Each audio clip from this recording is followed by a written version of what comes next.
तालपड़ा बेगुनियापड़ा रास्तार अबकारी विभाग चढ़ाऊ 75 लिटर देशी मद सह बाइक जबत 2 गिरफ।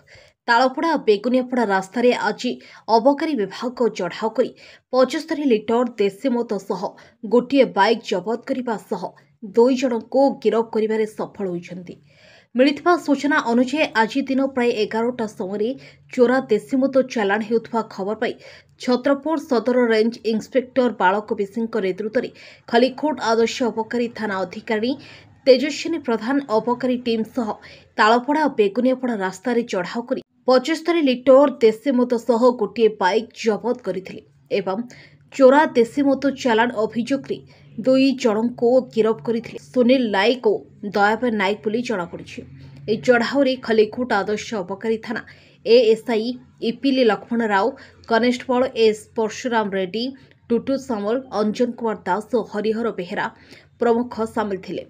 तेबे चोरा देशी मद चालाण अभियोग गिरफ होइथिबा सुनील नायक और दयाबन नायक को अपराह्न 3टा समय कोर्ट चालाण करा छत्रपुर सदर रेंज इन्स्पेक्टर बालक विशेष सूचना प्रदान करिसेंती।